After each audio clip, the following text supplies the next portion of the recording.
permettre de laisser la parole, donc à madame Castel.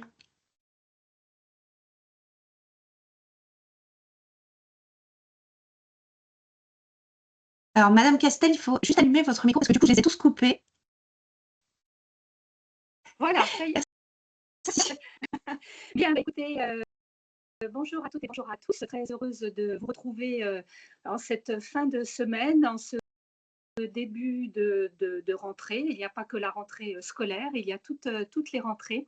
J'espère que bah, pour vous toutes et vous tous, elle s'est bien déroulée. Donc ce matin, nous nous retrouvons donc à l'initiative des Chemins de Saint-Jacques et de sites et cités remarquables pour un nouveau web binaire dont le thème retenu est donc réinventer les lieux culturels et patrimoniaux vers une hybridation créative des équipements. Je vous présenterai dans quelques instants nos trois intervenants, mais peut-être effectivement envisager ce qu'est cette hybridation. Voilà. Donc cette hybridation ou croisement des lieux culturels et patrimoniaux, on le constate tous dans nos territoires, c'est un phénomène nouveau, croissant et qui répond à une double nécessité, celle de s'adapter à de nouveaux usages, de nouvelles attentes des publics, mais aussi dans ces temps un peu périlleux, de trouver de nouvelles sources de financement. Donc les motivations de cette hybridation, de ces croisements sont diverses. Donc effectivement, comme je viens de le dire il y a un instant, c'est favoriser la mutualisation des ressources et la réduction des coûts. Ensuite, c'est la diversification des revenus, c'est-à-dire qu'en proposant des services et des activités complémentaires, donc dans ces nouveaux espaces, alors on connaît tous les nouveaux espaces de coworking, il y a aussi des nouveaux espaces, mais qui existaient déjà, mais qui ont pris une nouvelle orientation, les cafés-restaurants, les boutiques de créateurs. Eh bien, ces nouveaux espaces, en proposant des nouveaux services et des activités commerciales, eh bien, génèrent de nouvelles recettes. Notre motivation de cette hybridation, c'est aussi le renforcement de la visibilité et de l'attractivité. Ces lieux deviennent effectivement des nouveaux lieux de vie, des nouveaux lieux de rencontre.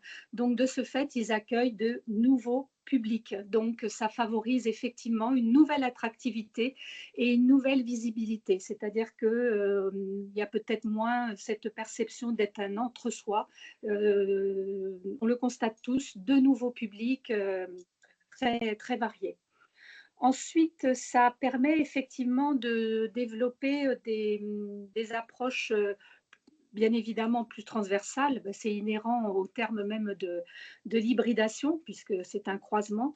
Donc, développement d'approches transversales et innovantes. Donc, ça favorise effectivement les collaborations entre les différents acteurs, voilà, des structures culturelles, patrimoniales, touristiques, les entrepreneurs avec les zones de coworking en particulier, les artistes, les associations, enfin tout ce que nous connaissons chacun dans nos villes et dans nos territoires. Alors il faut savoir que bien aujourd'hui ont été recensés plus de 3500 espaces de cette nature issue de cette hybridation, de ces nouveaux croisements, et essentiel, dont le tiers sont situés dans les zones rurales. Donc ça, c'est vraiment un phénomène très, très important et donc favorisant bien justement on va dire de nouvelles mixités et puis se dire que eh bien, tout est possible et accessible à tout le monde. Comme vous le savez, donc ce sujet de ces nouveaux espaces, de cette hybridation, c'est la création en fait de nouveaux équipements favorisant toutes les rencontres. C'est un sujet qui intéresse Cités Remarquables depuis 2021 et avec la Banque des Territoires, un groupe de travail a été créé donc justement sur le thème des tiers-lieux et patrimoine. Donc, si vous suivez bien évidemment l'actualité de Cités remarquables et des chemins, plusieurs webinaires ont été réalisés et la rédaction de fiches mettant à l'honneur 4 tiers-lieux patrimoine implantés donc par nos membres ont déjà été publiés. Donc, citons-les. Donc, tiers-lieu patrimoine situé donc à Elbeuf en Normandie, à L'Isle-sur-la-Sorgue, donc en Provence, à Lodève, dans l'Hérault, et vous m'avez marqué, Jonathan, à Vaisseau, alors dans l'Ardèche. Dans Veuillez l'Ardèche. m'excuser pour l'Ardèche, mais je ne situe pas du tout Vaisseau et j'ai pas, j'ai pas été regarder sur une carte, mais je vais le faire une fois le web binaire terminé. Je ne vais pas être plus longue dans cette introduction, mais vous présenter le tour de table et ensuite je laisserai la parole à Jonathan.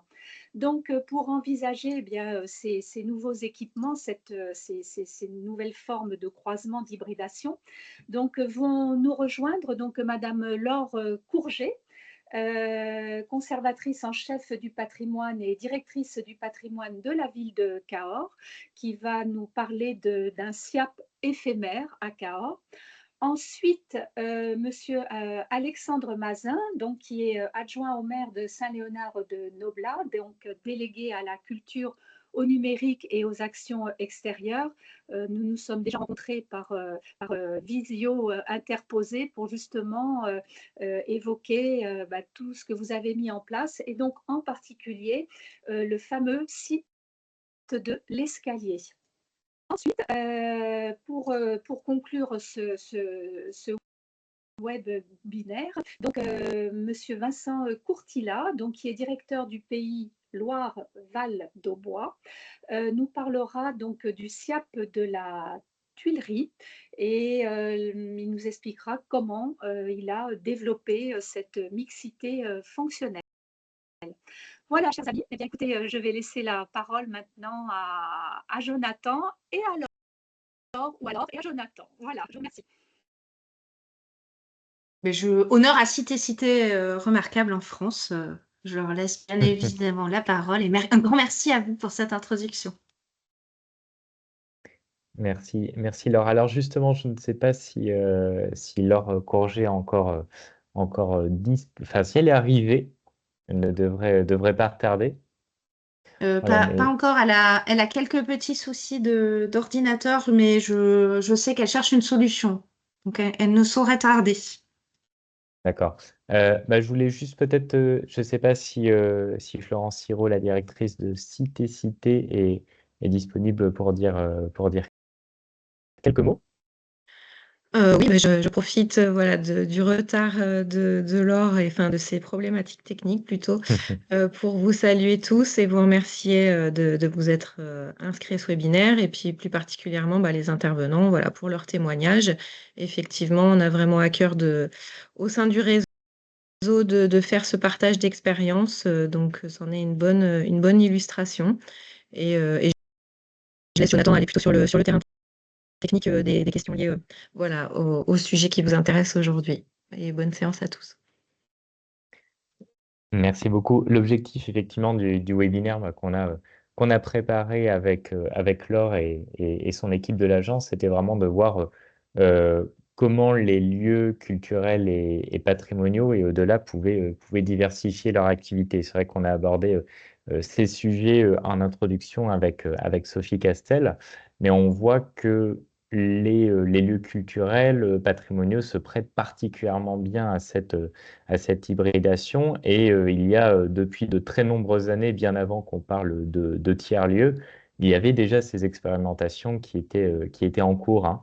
Voilà, on a évoqué plusieurs exemples, mais ne serait-ce qu'à Bayonne, la boutique du patrimoine et de l'habitat était déjà finalement une sorte de tiers-lieu. Et dans de nombreux aussi centres d'interprétation de l'architecture et du patrimoine, il y a des choses qui se sont développées depuis de nombreuses années. L'exemple de Vincent Courtilla et du Loire-Val nous montrera dans quelques instants. On avait aussi à cœur à travers ce webinaire, c'est pour ça qu'on a décidé de choisir voilà, 3 exemples un peu différents, de voir différents degrés d'hybridation qu'on pouvait mener. une hybridation qui peut être menée de manière éphémère. Donc, ce sera le cas de Laure Courget de la ville de Cahors qui va intervenir de quelques instants, de voir comment il peut y avoir aussi une hybridation menée à l'échelle d'un lieu. Donc, c'est ce qui sera développé avec le tiers-lieu de l'Escalier à Saint-Léonard-de-Noblat, qui met finalement patrimoine numérique et innovation. Et puis, comment on pouvait aller encore plus loin vers cette hybridation avec la stratégie très intéressante qui a été développée dans le pays Loire-Val-de-Bois. Mais on aurait pu aussi citer d'autres exemples, notamment ceux développés par les centres des monuments nationaux qui sont actuellement en cours, notamment au château de Châteaudun ou Jossigny. Voilà, ce sont des exemples qu'on pourra développer. Et pour terminer, des exemples que citait Sophie Castel, justement sur le lien avec la Banque des territoires. Donc, ces exemples sont disponibles sur le site internet de l'association. Donc, des exemples voilà, tout à fait intéressants et diversifiés de tiers-lieux patrimoine. Laure, je te laisse la parole. Alors tout d'abord, je vous prie d'excuser le retard de Laure Courget qui est vraiment lié à un problème technique. Je viens d'avoir son secrétariat, donc elle est partie chercher un autre ordinateur, les aléas du direct.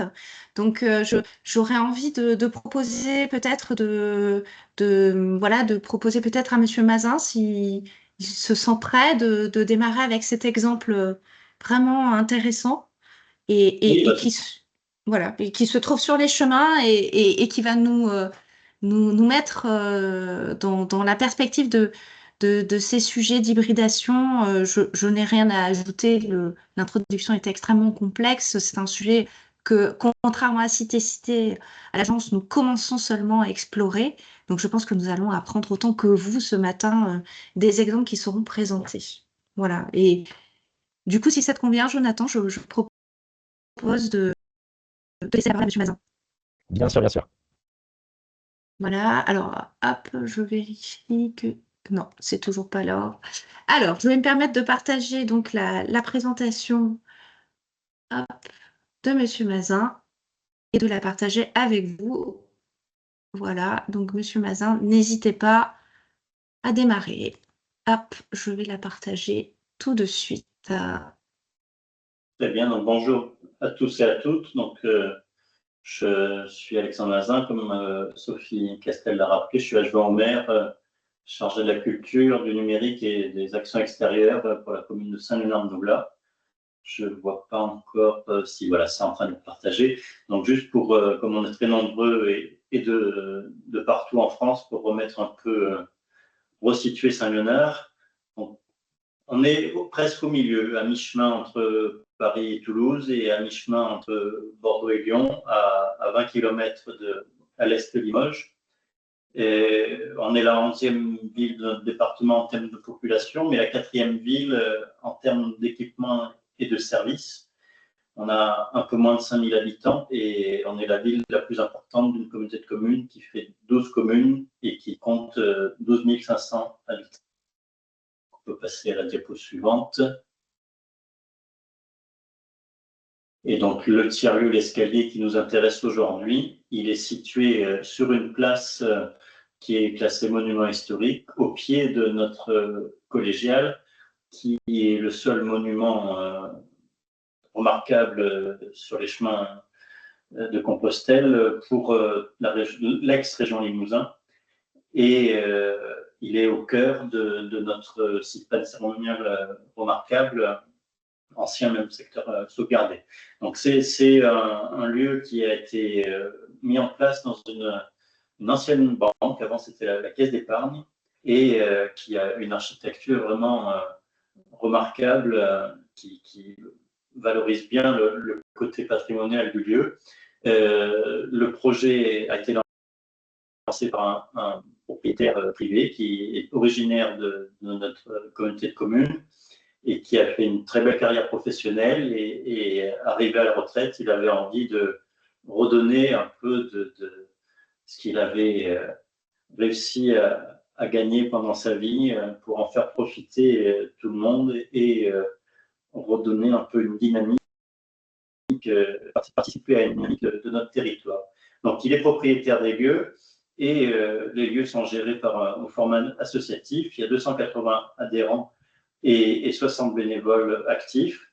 Et la part publique de ce lieu, c'est la mise à disposition par la communauté de communes de deux conseillers numériques France Service qu'on a réussi pour l'instant à maintenir, même si le financement de l'État. Et donc la location des bureaux de l'association patrimoniale de notre commune, qui existe depuis 45 ans, qui s'appelle Connaissance et Sauvegarde de Saint-Léonard-de-Blas, et qui a mis à disposition, en plus des locaux qu'on lui met, de ces lois, qui a mis à disposition la maquette à droite. Ils ont fait le centre-ville au 200e, ils ont mis 10 ans à la faire et c'est magnifique. Et vous voyez sur la photo le président de la région Nouvelle-Aquitaine, puisqu'il est venu, ça a été ouvert fin 2018, il était venu début 2019, puisqu'on est la première commune rurale de Nouvelle-Aquitaine à avoir été couverte en fibre jusque chez l'abonné. Et donc, les abonnés. Et on peut passer à la diapo suivante, parce que c'est un des 3 piliers de l'ADN de l'escalier. Le premier pilier, c'est vraiment la médiation numérique. Autant quand on apprend à lire, normalement, on sait pour toute la vie, et là, avec le numérique, ça évolue tellement qu'il faut constamment se mettre à la page, et on a sur Saint-Léonard une population qui est plutôt âgée, mais de jeunes retraités dynamiques et qui ont envie de pouvoir communiquer plus facilement avec leurs petits-enfants et rester, on va dire, dans le vent. Donc, c'est un des volets les plus importants de ce tiers-lieu. Le deuxième volet, on va dire, c'est un lieu d'apprentissage en général, pas que de numérique, et de tisser du lien. Et enfin, effectivement, ce qui nous intéresse plus aujourd'hui, c'est la partie valorisation du patrimoine, donc avec la maquette, avec des expositions artistiques, avec l'association Connaissance et Sauvegarde. Et voilà, c'est le point de départ de tout ce qui se passe à l'escalier. On peut passer à la diapo suivante. Et donc, sur la partie numérique, pour faire plus en détail, donc, ils ont été au départ labellisés Grande École du Numérique, et ils sont formés l'ensemble des conseillers numériques du département.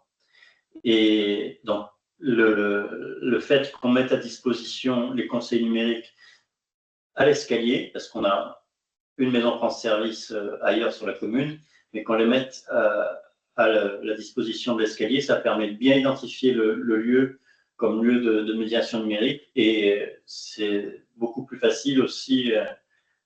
Ils agissent aussi bien en termes d'action en groupe ou en individuel pour les particuliers, et ils font aussi des actions plus thématiques auprès des commerçants, auprès des professionnels, sans rentrer dans le champ commercial, juste des sensibilisations, on va dire, mais ça aide bien à faire prendre conscience les professionnels de évoluer dans un domaine. On peut passer à la diapo suivante. Donc, il y a aussi, et maintenant c'est un peu une réorientation par rapport au début, l'escalier, c'est aussi un lieu de formation professionnelle. Ils sont labellisés là, depuis 1 an ou 2, Calliope, donc organisme de formation, et ils peuvent dispenser des formations dans le domaine de l'intelligence artificielle, de la cybersécurité, du web marketing. Il y a aussi de l'inclusion numérique, de la bilan de compétences, et on va dire que c'est le principal levier de ressources dont ils disposent aujourd'hui.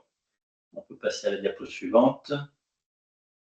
Donc, c'est aussi d'abord, enfin, c'est un lieu qui fait du lien social avec énormément de choses. Je vous ai mis un petit peu un patchwork de tout ce qu'ils proposent. Ça va du café associatif, des repas avec une cuisinière qui vient faire des repas 2 ou 3 fois dans le mois. Il y a aussi, ce qui est très important, mais on pourrait le détailler plus dans la diapo suivante, un café réparation avec des bricoleurs qui évitent des déchets. Et on a un partenariat intéressant avec tous les appareils qui sont en panne et qu'on arrive à réparer, on les pèse pour dire, ben voilà, il y a tant de kilos, même de tonnes de déchets qui ont été évités grâce à l'ingéniosité de nos bricoleurs. Il y a même aussi des imprimantes 3D, donc s'il y a besoin de refaire des pièces, on peut refabriquer des pièces sur place. Il y a des cafés des langues aussi pour pouvoir échanger dans des langues étrangères que maîtrisent mieux certaines personnes pour permettre toujours de monter en compétences. Il y a des côtés plus festifs, plus ludiques, avec des soirées karaoké ce soir, des concerts. Moi, je participe, j'anime un atelier généalogie, par exemple. Il y a plein de choses. Et donc, on peut passer à la diapo suivante. Ça, c'est un petit patchwork plus détaillé de tout ce qu'il y a en ce moment, avec des animations jeunes publics qu'il y a eu tout l'été. En ce moment, on est sur un mois du Japon. Il y a aussi bien pour les plus jeunes, on a des escape games. Hier, il y avait, comme toutes les semaines, un atelier couture. Quelque chose qui est nouveau, vous voyez en bas à droite, il y a une association qui fait du maraîchage, une association d'insertion qui fait du maraîchage sur des terrains de la commune. Et donc, ils ont essayé de porter un service, créer un service supplémentaire pour les habitants, vu que la boutique de maraîchage n'est pas forcément ouverte aux heures où les gens qui travaillent sont disponibles. On peut se faire livrer à l'escalier pour pouvoir récupérer ce qu'on a acheté aux heures où on peut être disponible. J'ai peut-être été un peu vite. Si vous avez des questions, je ne me rends pas compte du tout du temps. Alors, c'est parfait. Vous avez tenu les 10 minutes allouées. Un grand merci à vous pour la présentation de ce très bel exemple. Nous avons une question dans le chat de Madame Élise Balch de Dinan. Bonjour, la programmation culturelle de l'escalier est-elle gérée par la collectivité ou par les associations? Alors, la collectivité sert de relais, mais de relais en termes de communication, mais c'est uniquement par l'association. Et je n'ai pas précisé, outre les 2 conseils numériques mis à disposition par la communauté de communes, le tiers-lieu a aujourd'hui 3 emplois, une directrice, une chargée de la partie formation, une chargée plutôt de la partie lien social, et de temps en temps comment ça s'appelle,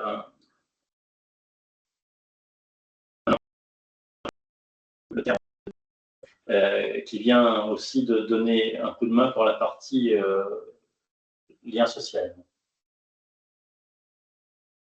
Merci beaucoup. Et y a-t-il d'autres questions sur cet exemple?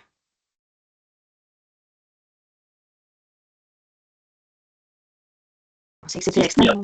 Si vous reviennent, n'hésitez pas à rentrer en contact avec Laure ou avec Jonathan. Et si vous avez des questions vraiment très pointues, on pourra vous mettre en relation avec les gens qui gèrent le lieu. Alors, j'ai une question de Sébastien qui demande, à part la maquette, y a-t-il un dispositif d'interprétation et d'architecture et d'histoire? Alors, dans le tiers-lieu, non. On est en train, il connaît très bien parce qu'il a participé avec le cahier d'histoire. Il y a des panneaux dans la collégiale qui sont assez précis. Et là, on avait un stagiaire de master 2 valorisation de patrimoine qui est venu pendant 3 mois en fin du printemps et début d'été. Et avec lui, on a travaillé sur tout un circuit dans le centre-ville. Aujourd'hui, les gens avaient juste une feuille volante pour se guider. Et là, il a prévu une quinzaine de panneaux répartis en centre-ville qui vraiment vont pouvoir faire exactement qui correspond à la question de Sébastien. Alors, nous avons une autre question. Est-ce que, donc toujours de Madame Élise Balch, est-ce que vous avez bénéficié d'une financière spécifique pour... Oui, il y a eu plusieurs vagues d'aide financière. Moi, je ne sais plus précisément, je n'aurais pu me renseigner, mais comme on a été prévenu vraiment au dernier moment, mais je pourrais revenir vers vous là-dessus. On a eu plusieurs aides de la région et même de l'État pour le lancement et même encore aujourd'hui. Aujourd'hui, la dernière aide, c'était sur les tiers-lieux innovants.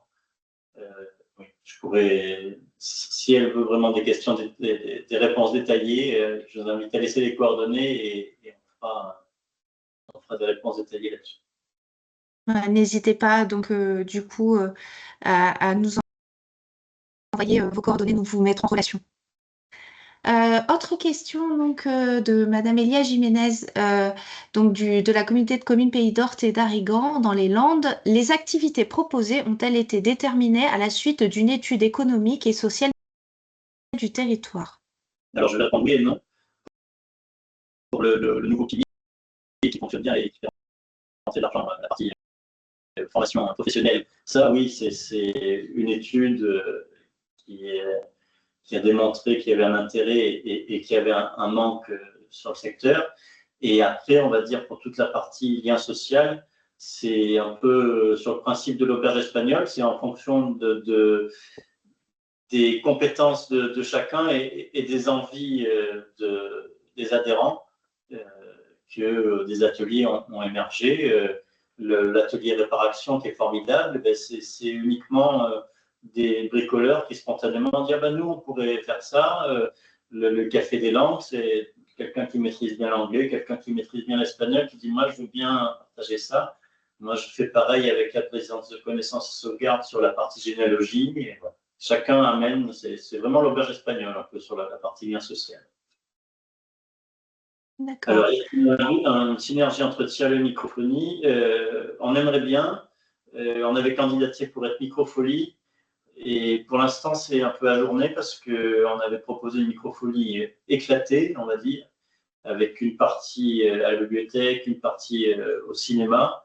Et quand les gens de la Villette sont venus visiter, quand on leur dit que le cinéma était ouvert et qu'il y avait des problèmes de sécurité incendie, ben, il est un peu plus que centenaire. Du coup, ils ont mis un gros coup de frein sur la labellisation. Mais on ne désespère pas de reposer une candidature dans les mois ou les années à venir si nos concitoyens nous confirment leur confiance, on va dire. Parfait, merci beaucoup en tout cas. Y a-t-il d'autres questions? Je n'en vois pas. Eh bien, écoutez, un grand merci d'avoir partagé cette expérience vraiment très inspirante. Et donc, nous vous mettrons en relation avec toutes les personnes qui le souhaitent. Il suffit simplement de nous envoyer un petit mot par mail et nous communiquerons vos coordonnées. Merci beaucoup, Monsieur Mazin.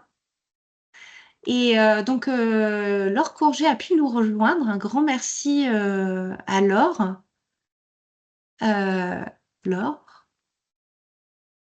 je l'ai vu tout à l'heure se connecter.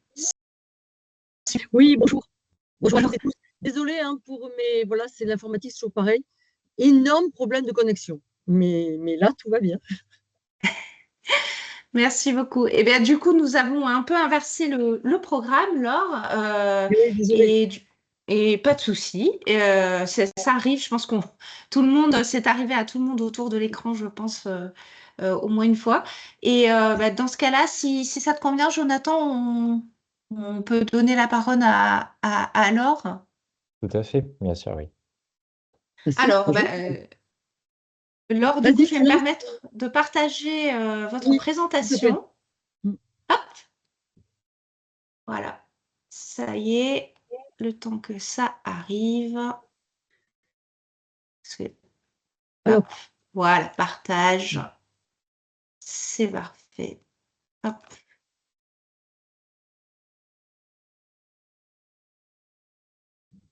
Voilà, normalement, c'est effectif. Super, merci. Donc là, pour le cas de Cahors, en fait, c'est dans le cadre des hybridations d'usage dans des lieux patrimoniaux forts. Pour le cas de Cahors, on est labellisé, donc, et vous verrez après dans les slides, nouvellement Pays d'art et d'histoire. L'objectif, c'était d'installer un centre d'interprétation, dans le cadre du label Ville et Pays d'art et d'histoire, d'installer un centre d'interprétation au sein d'un monument majeur de l'État, qui est l'ensemble domaine cathédrale, avec pour partage d'usage, si on peut dire, évidemment l'affectataire, puisque la cathédrale est entre les mains de l'affectataire, et certains éléments du domaine cathédral aussi sont liés aux affectataires. Donc il y avait ce mélange-là, et puis avec aussi la question pour l'État, ministère de la Culture, de la valorisation de l'ensemble du site, qui n'était pas forcément intuitif, parce que les conservations régionales des monuments historiques, ce n'est pas leur sujet. Nouvellement, en fait, les cathédrales sont maintenant entre les mains du Centre des monuments nationaux, mais pour les gestions des conventions. Mais néanmoins, il y avait un espèce de flou, il y avait le problème du trésor aussi qui se posait. Enfin voilà, il y avait un ensemble de choses. Si l'on continue, s'il te plaît, l'élément suivant. Voilà. Juste pour vous remettre dans le contexte, on est sur le territoire du Grand Cahors. Donc, je vous ai un peu positionné Cahors, qui est au nord de Toulouse, qui est en région Occitanie. Précédemment, pour le label Ville d'art et d'histoire, la ville de Cahors était ville d'art et d'histoire depuis 2005. On l'est resté d'une certaine manière, même si les conventions, c'est 10 ans. Donc on a mis en fait 10 ans d'élaboration d'un pays d'art et d'histoire, dans le sens qu'il y avait une importance majeure qui était celle de l'appropriation par les élus des communes concernées, et avec toute la grosse difficulté, qu'on le veut ou non, et que tout le monde rencontre dans les collectivités territoriales, qui est ce regroupement de communes au sein d'un projet qui soit un projet partagé. Donc, je ne vous lis pas les éléments de référence, vous les avez sous les yeux. Le fait d'avoir, et on passe à l'image suivante, le fait d'avoir jeté quelque part autre dévolu, alors voilà, le Grand Cahors, c'est un patrimoine divers, varié, avec aussi bien, dans le territoire, aussi bien de la préhistoire, des mégalithes, enfin, des biens UNESCO, puisqu'on est dans les chemins de Saint-Jacques-de-Compostelle, mais on a aussi une partie du géoparc mondial UNESCO des Côtes du Quercy. On a voilà, on a un certain nombre de monuments historiques et de sites classés sur l'ensemble du territoire. Enfin, voilà, il y a énormément de choses. On passe à la suivante, qui est pareil, qui présente aussi le territoire. Voilà, on a un certain nombre dans la diversité, avec quand même un angle assez conséquent aussi, et surtout dans les aires plus à la fois cœur de ville et en même temps des bourgs, qui est un patrimoine médiéval assez important, et qui est pour en tout cas la ville de Cahors un peu son ADN d'une certaine manière, même si le 19e est aussi très présent. Si on poursuit, s'il vous plaît, la diapositive. Voilà. Donc, ensemble domaine cathédrale. Alors, dans le cadre du bien UNESCO, chemin de Saint-Jacques-de-Compostelle, en France, le territoire est marqué par deux composantes, que sont en effet la cathédrale Saint-Étienne, qui appartient à l'État, et la deuxième composante qui est le pont Valentray, qui est un ouvrage du début du XIVe siècle et qui est la deuxième des composantes, l'un dédié évidemment à la dévotion, l'autre au passage et au lien entre les peuples. Par rapport à cet aspect-là, il paraissait assez évident, d'abord un visiteur, en se positionnant toujours sur la place du visiteur. Un visiteur, il va généralement d'abord le pont Valentray. La notoriété du monument est telle que de toute façon, ils vont voir le pont. Le positionnement du pont est en fait fait de telle manière que la ville de Cahors est installée sur un méandre d'une rivière, donc sur une boucle. La partie orientale est occupée par le centre historique et la partie occidentale, du point de vue monument et vestiges, est occupée d'une certaine manière par le pont Valentray. Donc les gens vont plutôt vers le pont et ensuite ils traversent le pont, ils traversent la ville pour aller vers le centre historique. Avec un parcours fléché, il y a des clous au sol pour le bien UNESCO, pour permettre au flux d'aller de ce monument à l'autre. Tout naturellement et indépendamment de ça, quand on va visiter un site, la première chose que l'on cherche, c'est un clocher. Et ça, que l'on soit pratiquant ou pas, le rapport au clocher est important. Là, pour une ville-centre, préfecture du département du Lot, Cahors, c'est sa cathédrale. Et la cathédrale est bien le deuxième lieu, ou le premier, tout dépend par où on est arrivé, qui va être visité. Et il nous paraissait, en rapport avec l'État, puisqu'on discute depuis 2015, que l'ensemble cathédrale était un lieu idéal, d'abord parce qu'il y avait des flux qui y venaient, à plusieurs titres, et que dans ce lieu-là, on avait opportunité, par les espaces qui composent l'ensemble, bâtiments autour du cloître. Alors évidemment, moi, vous ne le voyez pas ça, hein. Vous voyez ma petite flèche ou pas du tout? Quand vous êtes au sud de la cathédrale, dans la partie basse de la cathédrale, en fait, vous avez un premier bâtiment, et on le verra sur d'autres photos. C'est tous les bâtiments qui entourent cette partie-là, qui sont concernés par le domaine cathédral. Et il nous paraissait évident que dans le cadre du Pays d'Arrêt d'Histoire, et même des villes des Pays d'Arrêt d'Histoire, qu'un centre d'interprétation avait toute sa place dans ce lieu. Clairement, puisque c'est le premier lieu que les visiteurs vont voir et qu'on n'avait pas besoin d'envahir l'espace de signalétique qui, au bout d'un moment, à force de signalétique juxtaposer l'information tue l'information, hein, ça en fait trop et on devient les générateurs d'une pollution visuelle que l'on dénonce par ailleurs. Donc voilà, il y avait tout ce rapport-là. Depuis 2023, où on avait des conventions d'occupation de l'espace, on avait des expositions de préfiguration. Donc sur les images que vous avez un peu en bas à gauche, qui préfiguraient l'ensemble du territoire, une première accroche de connaissance des lieux dans sa grande diversité, à la fois patrimoine paysager, mais à la fois naturel et bâti, et également un espace qui permettait de mettre en valeur et d'expliquer l'ensemble du domaine cathédral, qui est assez atypique de par sa cathédrale, hein, et qui n'est pas si facile que ça à appréhender. Si on passe à la photo suivante. Merci. Pour ce centre d'interprétation, dont je vous ai montré quelques images qui vous présentent à la fois les différents bâtiments qui sont composés au milieu d'un ensemble qui est une ancienne prévôté, qui est lié à l'ensemble du domaine et qui est fléché pour être plutôt un espace d'accueil, puisqu'on a une grande place publique, hein, qui est à l'avant, je ne vous ai pas mis là, je ne pouvais pas tout vous mettre, mais on a une très grande place publique qui est la place historique du marché, qui a lieu 2 fois par semaine, et qui est vraiment, c'est le cœur de ville, le cœur battant de la ville, qui soit politique, économique ou civil, il se trouve vraiment sur cette place-là, qui va être entièrement requalifiée. Les travaux commenceront fin 2026 pour supprimer les places de stationnement et retrouver un espace de rencontre et un espace divers et de valorisation. Donc, l'idée, puisque ce bâtiment tout en briques avec les 3 arcades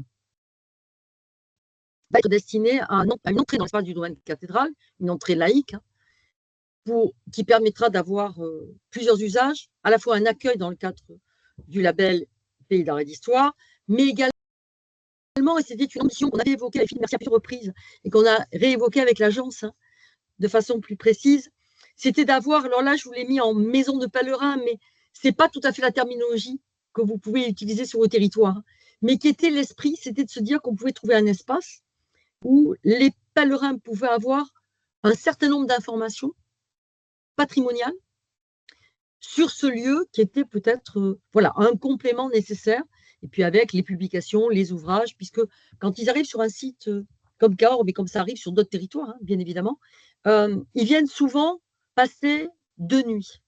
Ils restent en fait.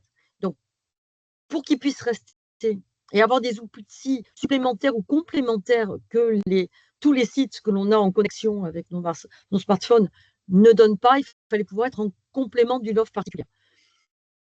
Dans l'ensemble de ces bâtiments, archidiaconés, c'est en haut à droite, l'image, vous avez le cloître en bas, vous avez un espace qui est à l'arrière du cloître, en partie haute, et qui est ce qu'on appelle le grenier du chapitre, qui est un ancien réfectoire pour les XIIe siècle et qui, au XIIIe siècle, va se retrouver divisé en 2 avec de nouveaux usages.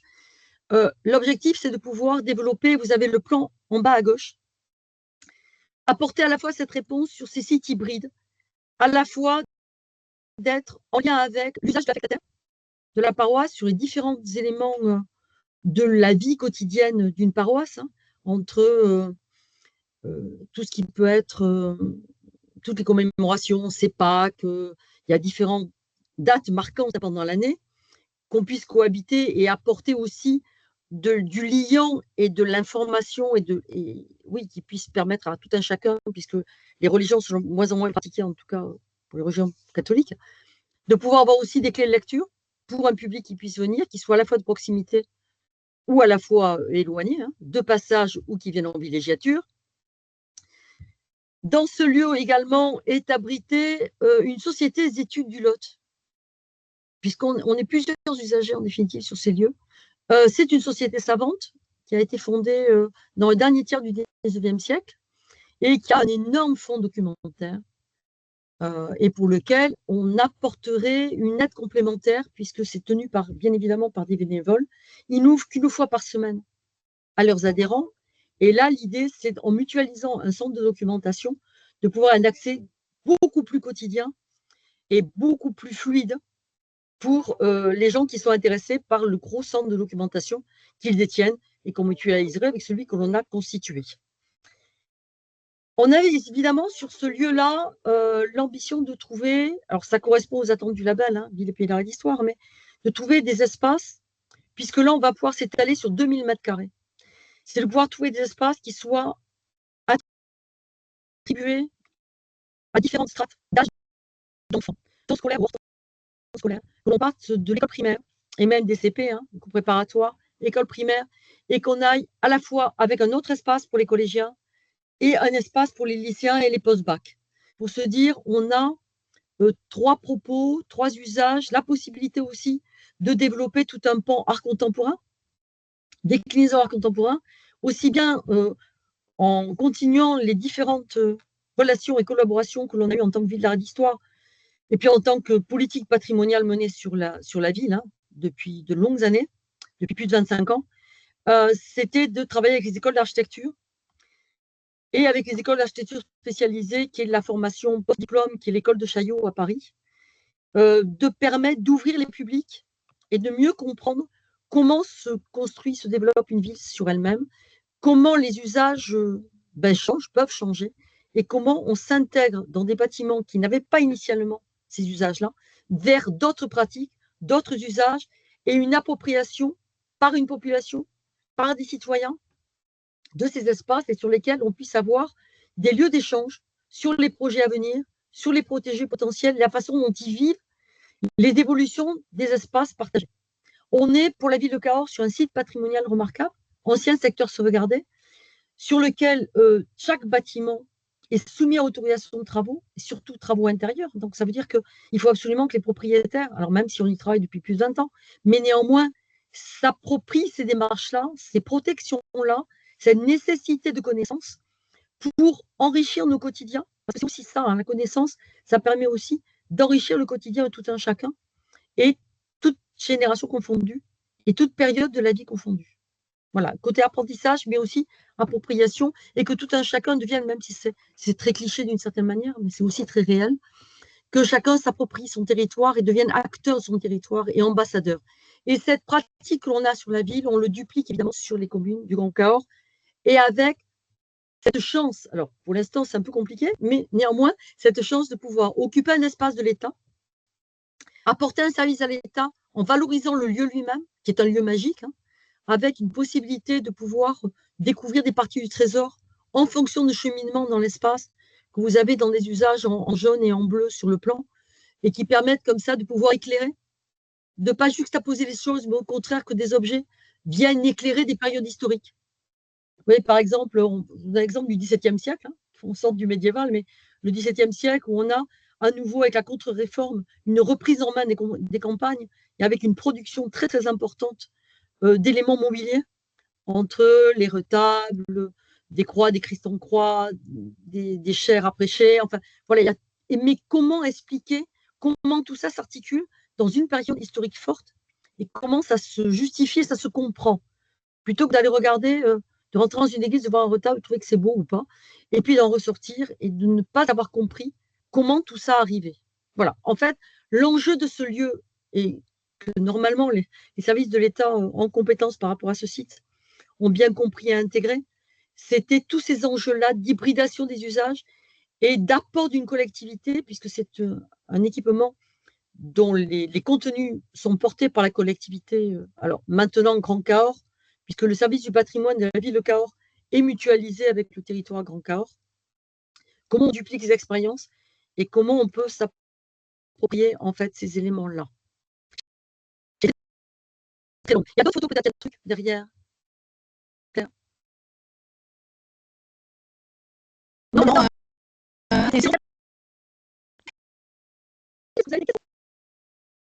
Alors, juste, Laure, vous aviez eu l'occasion de préfigurer ce SIAP par un temps un peu éphémère. Est-ce que tu peux nous en parler un petit peu? Alors, si tu reviens sur les images qui présentaient un panel de mosaïque photo, celui d'avant peut-être, le slide d'avant. Non, très très loin. C'est quand on dépasse à la fin, me semble-t-il. Dans le cas du domaine cathédrale, continue. Dans le cas du domaine cathédrale, au niveau du plan, on avait intégré et on s'était installé d'une certaine manière par convention temporaire sur le bâtiment qui donne sur la place. Donc, c'est le bâtiment que vous avez en bas de l'image avec des volets un peu bordeaux. Oui. Il y a un parement qui est à la fois pierre en partie basse et briques en partie intermédiaire. On a fait un espace d'accueil de préfiguration, si vous avez permis, en 2018, dans le cadre des 20 ans du label, de l'attribution du label Chemin de Saint-Jacques-de-Compostelle en France, de préfigurer un usage et de préfigurer les usages futurs, à la fois avec un espace d'accueil et en même temps un espace qui présentait la valeur universelle du bien UNESCO. Qu'est-ce que le bien UNESCO à travers le monde? On avait déjà posé des jalons depuis 2018 pour donner aux habitants et aux visiteurs l'usage des lieux. Alors, on était en cette démarche, en effet, de totale préfiguration, à la fois en occupation et en éléments présentés. 2019, on avait aussi investi ce lieu, plus le cloître, on avait poursuivi, plus le chevet de la cathédrale, puisqu'à l'arrière, vous ne pouvez pas le voir, mais au chevet de la cathédrale, il y a un jardin avec des grilles de clôture, et on avait là aussi présenté des expositions autour des thématiques pèlerinage, le pèlerinage du Moyen-Âge à nos jours, quelque part avec une nouvelle dévotion. Alors, on avait intégré tous ces éléments-là pour donner à voir et à comprendre déjà en préfiguration de l'espace dans des installations, évidemment, comme tu viens de le préciser, totalement éphémères et qui avaient vocation à se renouveler chaque année dans des conventions, là aussi, temporaires, annuelles, pour participer avec l'État. Alors, petite difficulté que l'on vient de rencontrer cette année et pour lequel il faut quand même dire un mot, pour ceux qui sont venus à Cahors et qui n'ont pas pu rentrer dans l'espace. En juillet, début juillet, à l'occasion d'un événement particulier qui était la demande d'occupation pour un concert dans la cathédrale, a été soulevé un point particulier, c'est qu'en fait, sur l'ensemble, il n'y avait pas de dossier d'établissement qui reçoit du public pour l'ensemble du domaine cathédrale. Et donc, on se retrouve avec un service départemental d'incendie et de secours qui dit, dans ces conditions-là, il faut fermer l'ensemble parce que nous n'avons pas l'assurance que l'ensemble est en sécurité. Donc, le 4 juillet, vous avez un cloître, des expositions dans les espaces qui jusque-là étaient occupés par le service le patrimoine, qui se retrouvent fermés au public, instantanément, d'heure en heure, on avait l'ensemble qui était fermé. Bon. Ce qui est un peu tout compliqué, vous imaginez, c'est-à-dire que tout ce qu'on présentait dans le domaine cathédral, et vous avez des images en bas à gauche, qui expliquent les occupations, il a fallu démonter toutes les expositions présentées pour la saison, trouver un autre lieu dans la ville en 3 jours, pour pouvoir avoir quand même une offre. Puis de toute façon, toutes les plaquettes de communication ont été faites, toutes les communications ont été lancées, tous les produits étaient... Enfin voilà, c'était assez compliqué. Bon, là, pour faire simple, on se retrouve avec une situation, avec une étude qui est lancée pour pouvoir avoir une étude sécuritaire à un audit sur l'ensemble du domaine, avec un espoir fou, mais un espoir quand même, de réouvrir pour la saison 2026, sachant que les pompiers ont demandé une fermeture jusqu'en décembre 2027, en attendant que des travaux soient audits réalisés, travaux réalisés en suivant. Bon, on a envie, à la fois partenaires d'État et nous, d'être très positifs en se disant, et Madame la préfète pour le département du Lot, c'est une préfète, est très moteur sur le système. Hein.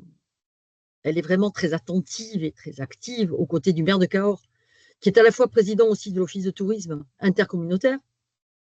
Et vous imaginez toute la complexité qu'a consisté à fermer ce lieu, de pouvoir avoir le bonheur de rouvrir en 2026, qui va nous permettre aussi, et je ne sais pas s'il y en a qui sont concernés par des cathédrales, de pouvoir conventionner à nouveau avec l'État et donc maintenant avec le Centre des Monuments Nationaux sur l'occupation, alors du coup beaucoup plus pérenne de l'espace, puisque depuis le 27 mai dernier, nous sommes labellisés Pays d'art et d'histoire, avec cet ensemble-là fléché, indiqué comme étant un centre d'interprétation et comme étant la maison mère du centre d'interprétation située à cet endroit.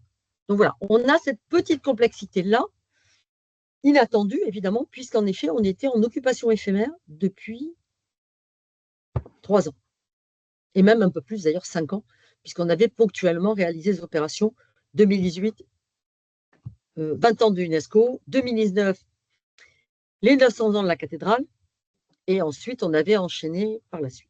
Alors je suis été au-delà de la question, hein, mais non, mais c'est très bien, c'est très bien. Je ne sais pas si tu souhaites en parler, donc c'est parfait, tu as pris la tâche.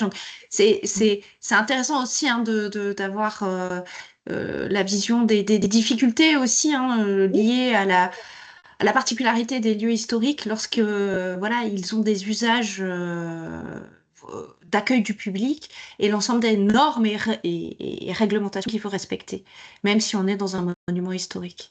Il y a une autre question. Oui, pardon. Attends, juste une petite complément. Et avec une complexité dans le cadre des hybridations, c'est aussi hybridation, enfin, complexité dans le cadre, on a un propriétaire, c'est l'État. On a un affectataire, c'est évidemment l'évêché.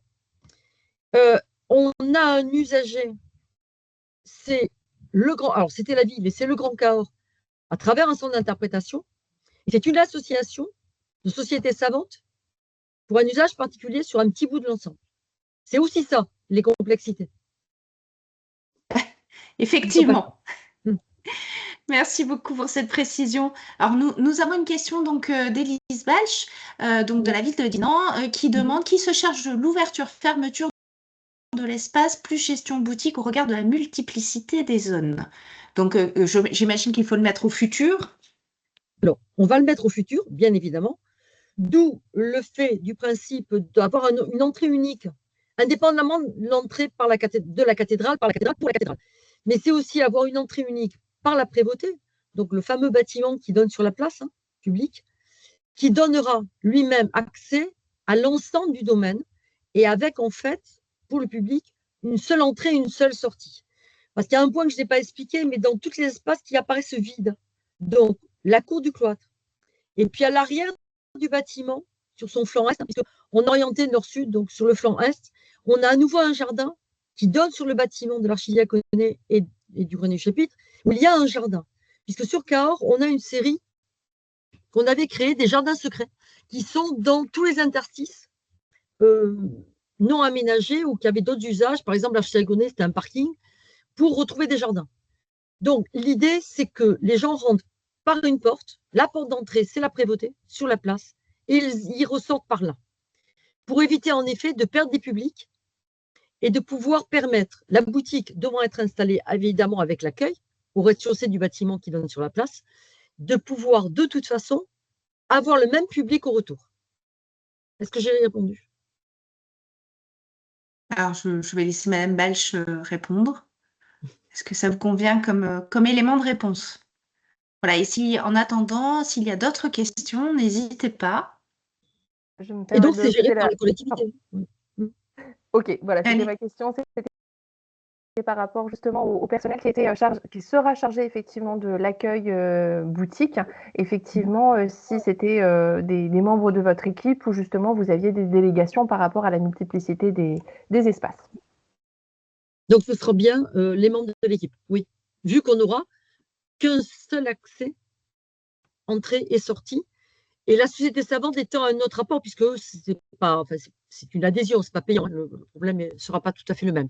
Et eux auront, par exemple, un accès différencié qui donne sur une rue, qui vient clore l'ensemble de l'îlot, et qui sera un accès indépendant à l'ensemble du domaine. même si le bâtiment fait partie du domaine, mais avec un accès particulier sur l'extérieur. Merci. Je vous en prie. Merci. Y a-t-il d'autres questions sur cette intervention aux multiples facettes et aux nombreux enjeux? Ça veut dire que tu as été très claire, Laure. Merci infiniment.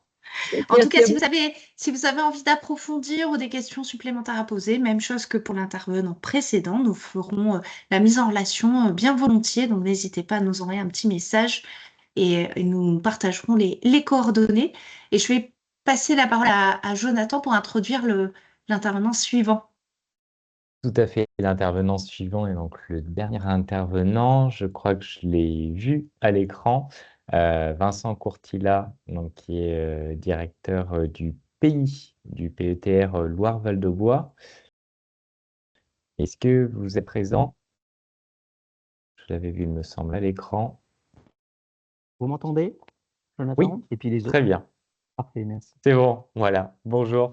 Alors, merci Bonjour. beaucoup de vous être rendu disponible pour pour présenter, on le voit derrière justement à l'écran, la Tuilerie, Oui, ce oui, elle est là. ce centre d'interprétation de l'architecture et du patrimoine, qui finalement, dès le départ, finalement, il y avait un souhait d'hybridation. Et ce qui est intéressant, c'est que ce lieu a été mis en place quand même depuis maintenant plusieurs années et on voit que l'hybridation se développe au poursuit. fur et à mesure du temps. Alors d'abord sur une question de mutualisation des services en lien avec la structure qui le porte, donc le Pays Loire-Val-de-Bois, et puis après sur des enjeux aussi que traite le pays sur des sujets liés à l'urbanisme, à l'environnement, et on arrive sur des sujets touristiques qui ont une actualité très récente dans le pays Loire-Val-de-Bois, et donc qui vient d'ailleurs d'être renouvelé pour la prochaine décennie. Voilà, sur tous ces sujets-là, Vincent, je vous laisse présenter. Absolument. Je sais Alors, pas, vous voulez que je partage mon écran ou vous oui, avez... directement, ou sinon je l'ai. Hmm. Peut-être vous pouvez si jamais il y a un petit bug, je le ferai.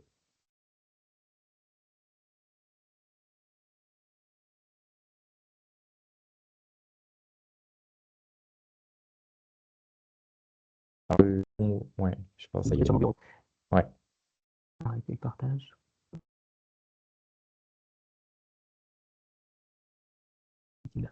Utile, voilà. Hop. On le voit bien, oui. Voilà, je vais passer les premières diapos.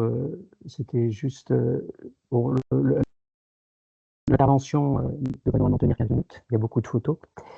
Au niveau du cadrage, alors de vous dire effectivement par rapport à ce qu'on a vu sur les deux premiers exemples qui sont effectivement très intéressants sur je m'aperçois qu'on a quand même des finalités qui se restreignent quand même les uns les autres.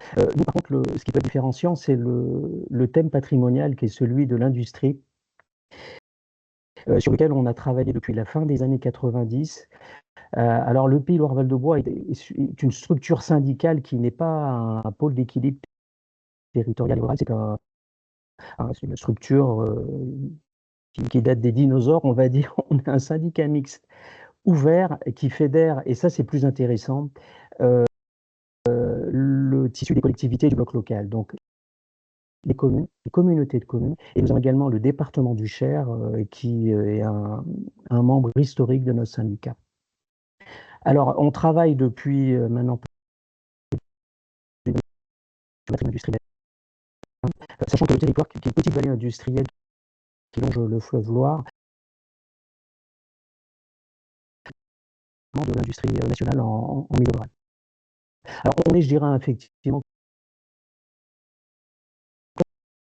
puisque notre première convention date de 2010, et c'est sur cette première convention, alors ça c'est presque qu'on a quand même réussi à mettre en œuvre notre...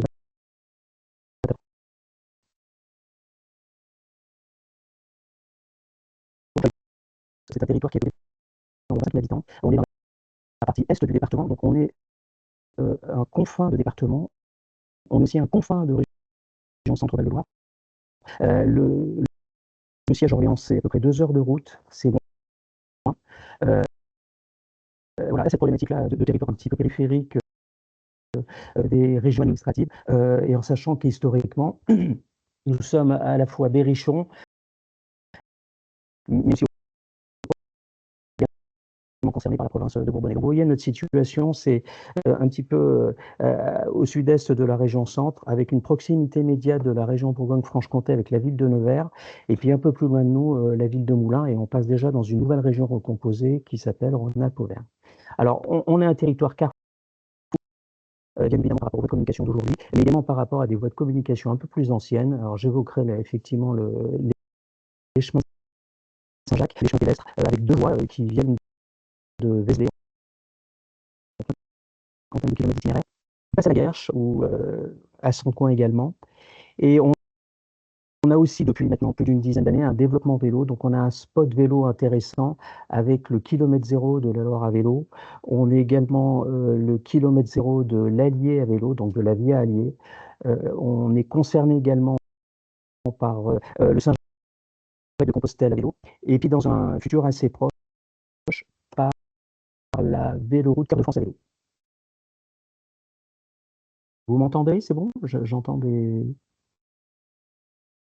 Allô?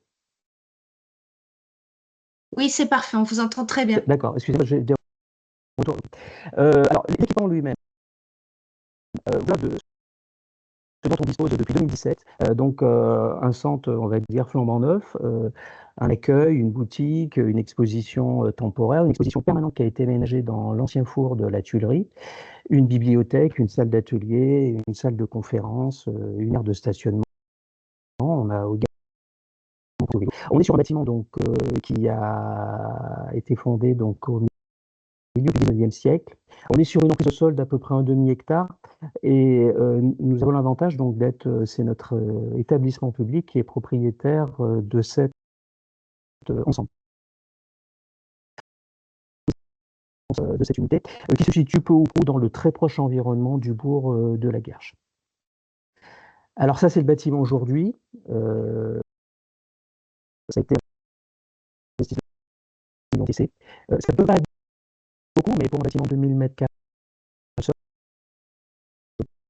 plutôt raisonnable, sachant quand même qu'on est parti d'une situation un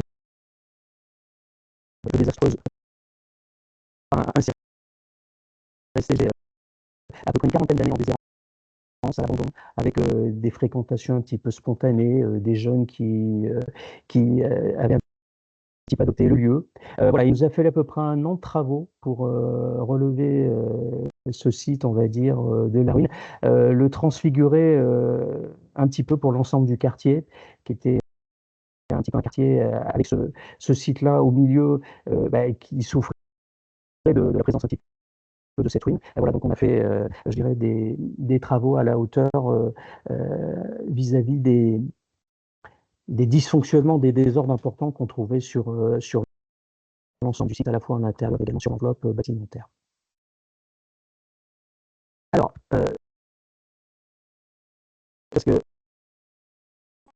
le fait pour notre établissement, qui n'a pas de fiscalité, hein, nous on vit de participation de nos adhérents, il fallait quand même qu'on soit à la hauteur de l'enjeu et donc de concevoir quand même un projet à la fois dans sa finalité qui soit quand même différent. Et donc qu'on réfléchisse à la problématique du centre d'interprétation vis-à-vis du pays d'art et d'histoire, mais pas que. Et c'est là que la question de l'hybridation, j'ai envie de vous dire, elle a été intégrée de facto dès le départ. C'est-à-dire, pour nous, le but, c'était de réfléchir avec la Tuilerie à un centre d'interprétation, mais pas que. Je rappelle qu'un label Pays d'art et d'histoire, c'est un label décennal. Donc, on a essayé, nous, de raisonner sur plutôt à 20 ans. Qu'est-ce qu'on fera de la Tuilerie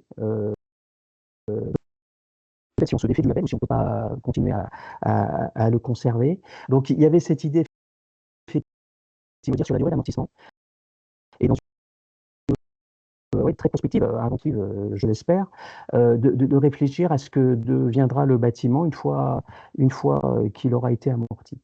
Voilà, donc cette hybridation, on a réfléchi dans le milieu des années 2010, dès l'obtention du label, en l'imaginant sous 2 angles, 2 approches qui sont aujourd'hui en place. La première approche, c'est cette approche de mixité fonctionnelle, donc de type, je dirais, tiers-lieu. Et la deuxième approche a été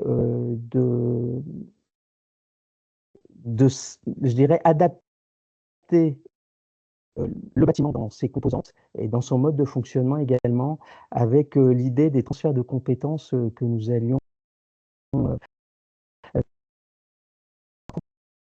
niveau de l'établissement. Puisque effectivement, nous avons un binôme syndicat pays communauté dont les liens sont assez intimes, assez forts. On a une très bonne entente, je dirais, transpartisane, qui permet effectivement d'avoir les communautés de communes qui ont transféré 2 compétences qui leur sont régaliennes, hein, la planification avec le schéma de cohérence territoriale et également la promotion touristique dont je parlerai tout à l'heure. Donc tout ça, c'était dans le milieu des années 2010, au moment où justement on réfléchissait à la mise en œuvre du centre d'interprétation. Alors, cette hybridation sur la problématique de tiers-lieu. Donc la Tuilerie, c'est un centre d'interprétation. Donc c'est un lieu d'interprétation, c'est un lieu d'animation, c'est aussi un lieu de production artistique et culturelle dans lequel il se passe beaucoup de choses autres que le fait d'accueillir du public pour visiter nos expositions. Alors ces expositions, elles sont articulées effectivement sur un patrimoine industriel et c'est pour ça que le projet du centre d'interprétation devait à un moment donné aussi coïncider avec la stratégie territoriale du syndicat. Le syndicat, il est constitué pour réfléchir avec ses adhérents sur les problématiques du développement local, de l'aménagement du territoire et d'une manière générale aujourd'hui de l'aménagement durable, du développement durable. Mais le syndicat, c'est aussi un siège administratif. Quand je suis arrivé au syndicat à la fin des années 90, le syndicat il s'incarnait par un siège social qui consistait en un petit logement de fonction de l'instituteur de l'ancienne école. Et donc, on avait à peu près une trentaine de mètres carrés à disposition pour travailler au niveau du syndicat. Donc, c'était peu, c'était insuffisant pour pouvoir accompagner les élus, accompagner les partenaires de projet. Donc aujourd'hui, je dirais qu'on a des nerveux de travail, un siège social administratif, on va dire, digne de ce nom, qui permet voilà, les réunions de l'établissement, la réception du public dans de très bonnes conditions. Alors voilà, vous avez quelques photos de cette hybridation. Alors on gère à la fois les aspects intérieurs, les aspects extérieurs, les publics divers, ça peut être des enfants, des jeunes. On peut travailler sur même des concepts comme la musique, qui forme une partie de notre patrimoine à travailler, le public familial, des concerts, il y a eu des shootings, il y a eu des photos sur le site. Les nouvelles technologies, un peu moins orientées sur ce qui a été évoqué à Saint-Léonard de Noblat, mais notamment les questions Fab Lab avec la question de l'impression en 3 dimensions. Voilà, je passe les photos. Alors, je dirais qu'aujourd'hui, la Tuilerie, également sur ces questions d'hybridation, c'est également un équipement public. Cet équipement public, on l'a aussi imaginé dans un territoire rural, peu dense, où la NPE, la dernière agence, elle est partie en 1998, pour vous situer un petit peu le déficit d'accès aux services publics qui est le nôtre. De réfléchir également ce lieu comme l'organisation de permanence sur un certain nombre de problématiques qui touchent à la résilience, aux services de proximité au niveau des habitants. Donc on a la chance d'avoir sur ce site-là, depuis son lancement, l'accueil de différentes agences départementales. On travaille également avec la Ligue de l'enseignement on a une permanence sur la vie associative et l'accompagnement des entreprises de l'économie sociale et solidaire. C'est aussi un lieu qui vit avec les associations, le tissu local des entreprises, des agriculteurs, voilà, à travers le prêt de l'installation quand le besoin s'en fait sentir. Demain, une association va faire une conférence sur la laine en Berry. Voilà. Voilà, donc il y a une animation qui se fait, y compris les jours fériés. Alors, vous avez quelques photos de cette hybridation. On a eu Dominique Faure une visite ministérielle en 2022-2023, me semble-t-il, pour parler justement des services à la population. Voilà, donc c'est un lieu qui vit plutôt bien cette hybridation. cette hybridation, depuis 2019 et le transfert de la compétence promotion touristique par les communautés de communes, s'est trouvé s'occuper maintenant de tourisme, puisque le SIAP par destination, c'est un site de visite. Les visiteurs sont potentiellement des touristes. Donc, on est aujourd'hui sur un label. En tout cas, ça a été l'intention des élus, d'avoir un label qui soit le pendant du tourisme de culture que nous développons sur le territoire.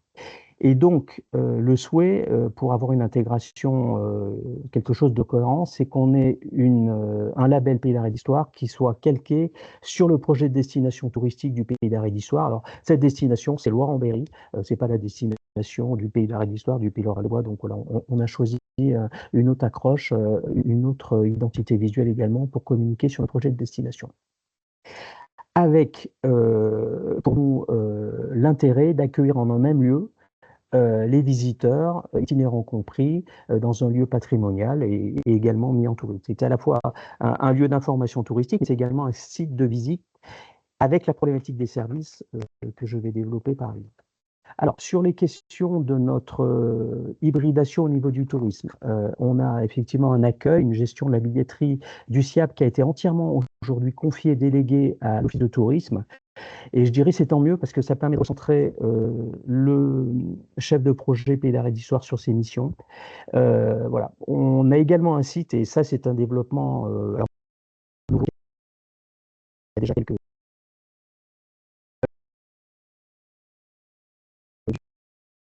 à travers le projet France, Cœur de France à vélo. Et donc là, nous avons lancé une réflexion avec le CAU et la région Centre pour nous doter d'une aire de bivouac qui fera sens par rapport aux usagers, au cyclotourisme également randonneur que l'on voit nombreux maintenant sur les chemins de halage du canal de Berry. Voilà quelques illustrations du SIAP, la boutique, la navigation sur le canal qui est en interaction directe avec notre établissement. Différents points de rendez-vous, et puis l'aire de bivouac, on ne sait pas encore à quoi elle va ressembler, mais il y avait l'idée effectivement de valoriser nos espaces, tous les espaces, y compris les espaces aujourd'hui inoccupés, pour faciliter cette question de mixité fonctionnelle. Je vais terminer cette présentation, j'espère être encore dans les temps, sur les principes et les moyens pour qu'il y ait un vrai retour d'expérience quelque part.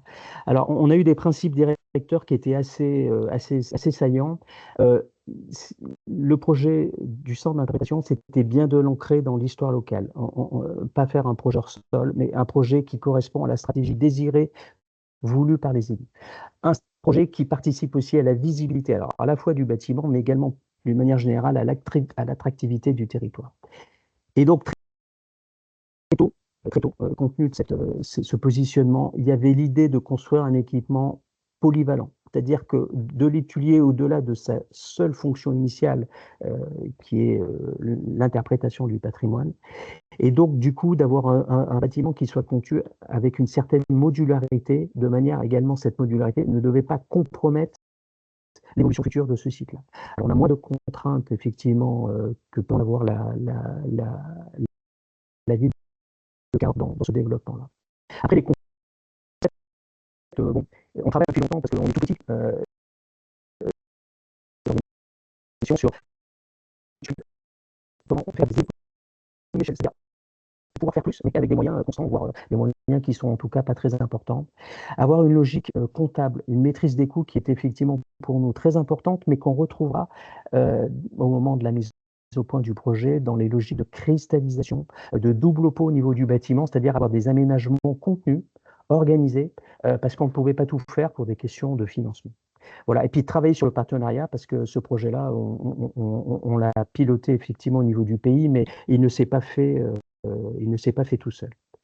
Alors, sur nos moyens, je vais aller également très vite dans cette partie-là, on a beaucoup réfléchi au début des années, fin des années 2000, avec des études de programmation, quelle opportunité on avait, quelle faisabilité pouvait être envisageable au niveau du bâtiment. Après, on s'est fait accompagner parce qu'on n'est pas des architectes, on n'est pas des paysagistes, on n'est pas des économistes, on n'est pas des scénographes. Donc, sur un certain nombre d'étapes, le plan technique détaillé qui pour moi était je dirais, l'étape la plus importante de notre projet. Parce que c'est là que vous parlez de modularité, c'est là que vous parlez de maîtrise des coûts, c'est là que vous parlez de la gestion des espaces extérieurs, notamment dans une dimension un petit peu extensive pour l'instant. Et puis ensuite, on a travaillé sur le projet scientifique et culturel avec l'animatrice du pays. Et puis on a conclu ensuite un partenariat en tout cas avec une association naturaliste, justement parce que sur la question de la biodiversité, on avait une problématique importante au niveau du centre d'interprétation. On a travaillé également sur la communication. Alors il y a la communication un petit peu pendant le déroulement des travaux avec des visites régulières par les élus. Je dirais à mon ouverture, même avant l'ouverture, on a fait une fête des voisins.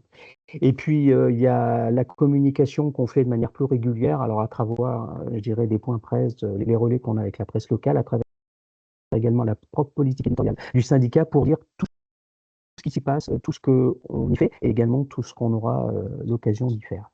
Je ne vous ai pas présenté beaucoup de photos de l'intérieur du SIAP. Vous pouvez retrouver ça sur un clip promotionnel réalisé par notre agence départementale du tourisme que vous retrouverez donc sur ce lien, mais qui sera certainement dans la présentation qui sera mise, je pense, en ligne ou en tout cas dans l'enregistrement.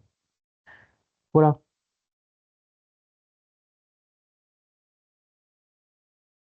Merci beaucoup Vincent pour cette présentation très intéressante et qui illustre bien voilà, ce qu'on souhaitait développer, cette hybridation des lieux culturels et patrimoniaux. Désolé effectivement pour mon erreur, c'est pas un peu PETR, puisque effectivement le syndicat a été créé, il me semble, en 1986 et le PETR n'existait alors oui, pas. Oui. Oui. Donc l'année prochaine, le syndicat fêtera finalement ses 40 ans. Tout à fait, absolument. En tout cas, merci beaucoup pour cette présentation très riche. Peut-être qu'il y a des questions, Laure, peut-être que tu en as ou des compléments.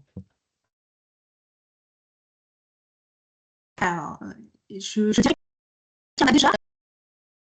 J'ai pas eu le temps de. Le Pays d'art et des avec les deux centres culturels en complicité du Bois et de Noirlac sur le territoire. Alors, avec la Cité du Mot, la Cité charitoise, à ma connaissance, non. Avec la ville de Noirlac, oui, on a des interactions qui se font donc avec l'abbaye de Noirlac. Je vous rappelle, je l'ai dit, mais le département est membre du syndicat. L'abbaye de Noirlac, c'est un site départemental, c'est un centre culturel et rencontres, effectivement. Et donc, on a tracé des passerelles, notamment sur la politique de Villa Memory, qui était un recueil un petit peu de l'histoire industrielle de notre territoire. Il y a eu des partages qui se sont effectivement établis avec en tout cas l'abbaye de Noirlac, à ma connaissance. Je rappelle que je ne suis pas l'animateur de l'architecture et du patrimoine. D'ailleurs, c'est un poste qui est vacant. Voilà, je lance l'idée, si vous voulez nous rejoindre, vous pouvez rejoindre le Pays Loire Val de Bois. Nous cherchons actuellement notre chef de projet Pays d'art et d'histoire. Avez-vous d'autres questions? Après, je vais vous dire, si vous n'avez pas de questions, venez nous voir. Hein, venez nous voir. Nous sommes à 2h30 de Paris, 3h15 de Lyon. C'est comme ça qu'on constitue un petit peu notre temps. Oui, et Cité avait d'ailleurs organisé une rencontre voilà, en Pays Loire Val de Bois. On avait eu l'occasion avec plusieurs membres et des élus. Je voyais justement Sophie Métadier qui est vice-présidente de l'association, qui est maire d'une commune voilà, à côté de les Loches et qui parlait justement que ce site était en effet fantastique. Et c'est vrai que même d'un point de vue technique, en termes de découverte, de pouvoir visiter un lieu patrimonial en étant soi-même dans un four, c'est quand même assez particulier. Il a vraiment été très bien mis en valeur. Merci. Avez-vous d'autres questions? Alors effectivement, moi j'en ai une relative au lien avec le tourisme, comme vous l'avez abordé en amont dans votre présentation. Je parle pour mes sujets d'intérêt, bien évidemment. Nous sommes à proximité donc de la Saint-Jacques-à-Vélo et de la voie donc de Vézelay.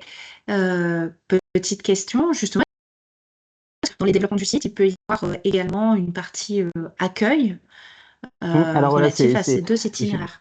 Voilà, je suis passé effectivement peut-être un peu vite, mais alors depuis l'ouverture du site 2017, on a un label accueil vélo au titre des sites de visite. Voilà, donc on répond au référentiel accueil vélo.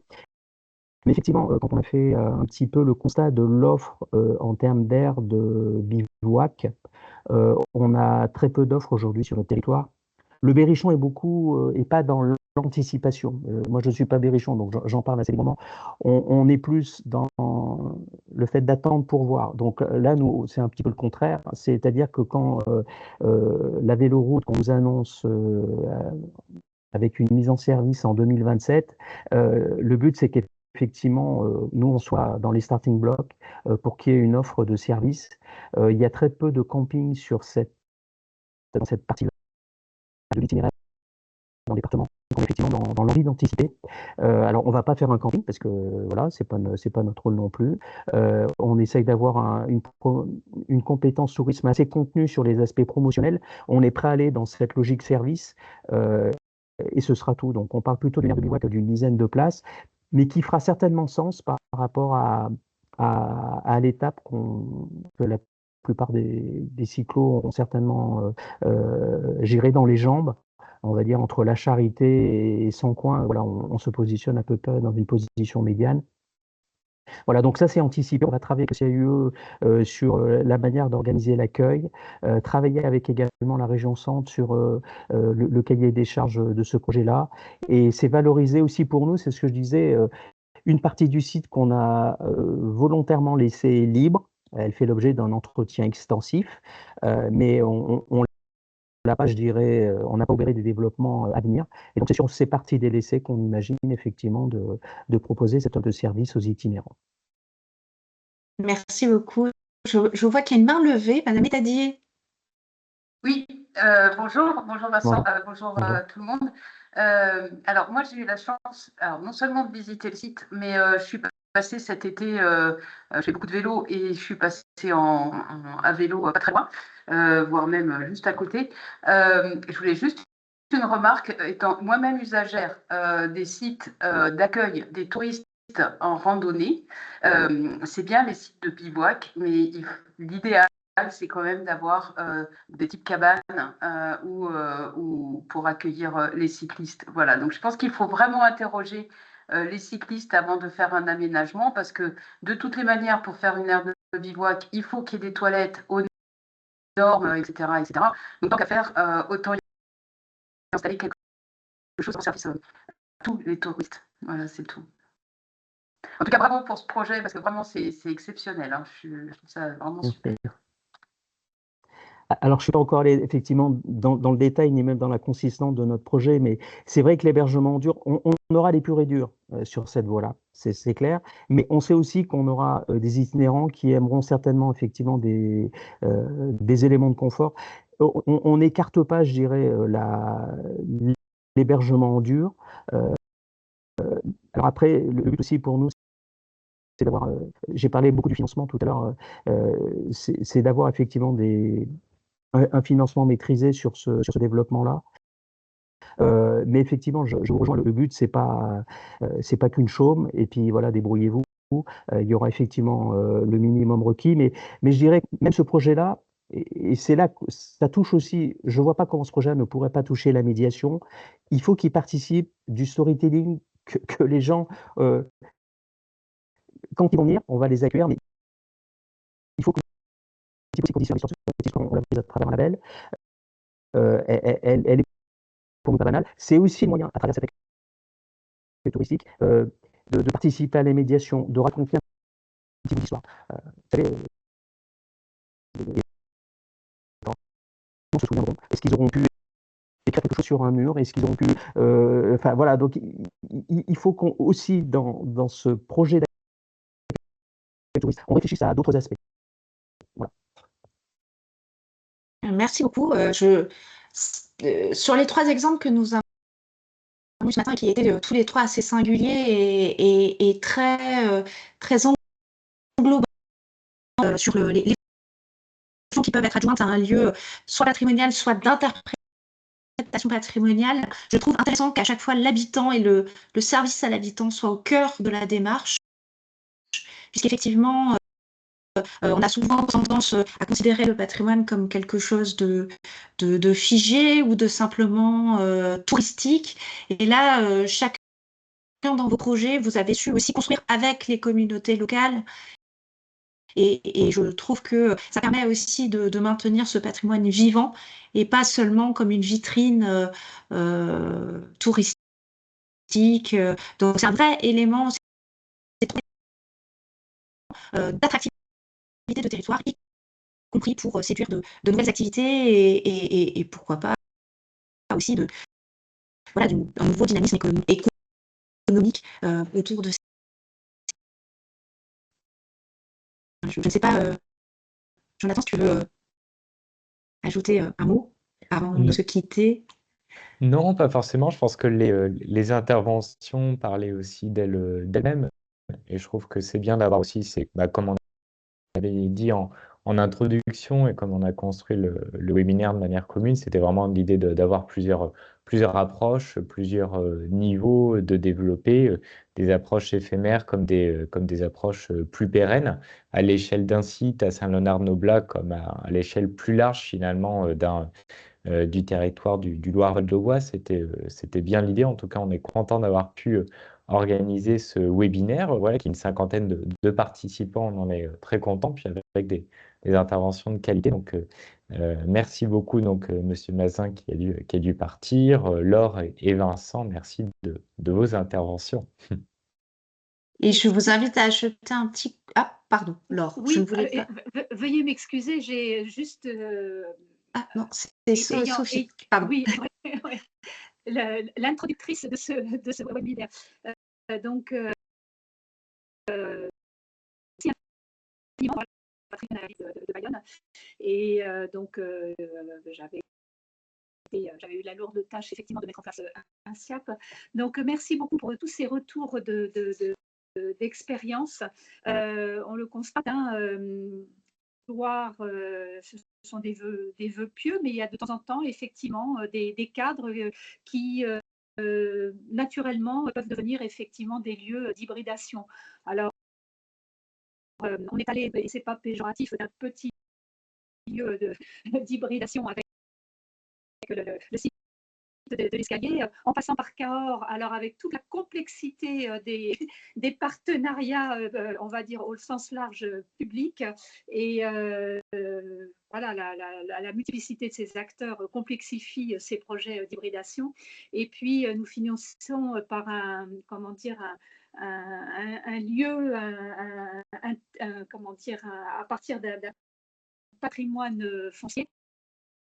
J'ai trouvé ça absolument extraordinaire. Et merci Laure aussi d'avoir ponctué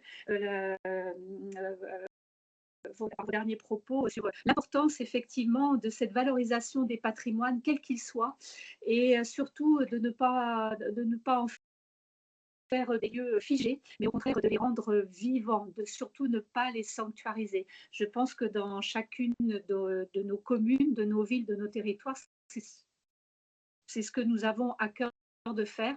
Et puis, voilà, nous sommes à quelques jours de la 42e édition des Journées européennes du patrimoine. Donc, tous vos sites vont être mis à l'honneur, où tous les projets vont pouvoir effectivement être encore mieux mis en lumière. Et ben, je vous souhaite de Bayonne des très belles journées européennes du patrimoine.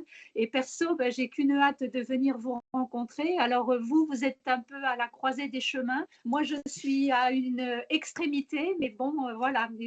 Mais voilà, vous nous avez donné vraiment envie d'aller à votre rencontre, et j'ai entendu le retour d'expérience de Sophie. Eh bien, je vais monter sur mon vélo peut-être. Voilà. À très bientôt. Et puis peut-être, je ne sais pas, il y a déjà une programmation d'un autre webinaire sur cette thématique. Je ne sais pas. Je vous laisse la parole, Florence.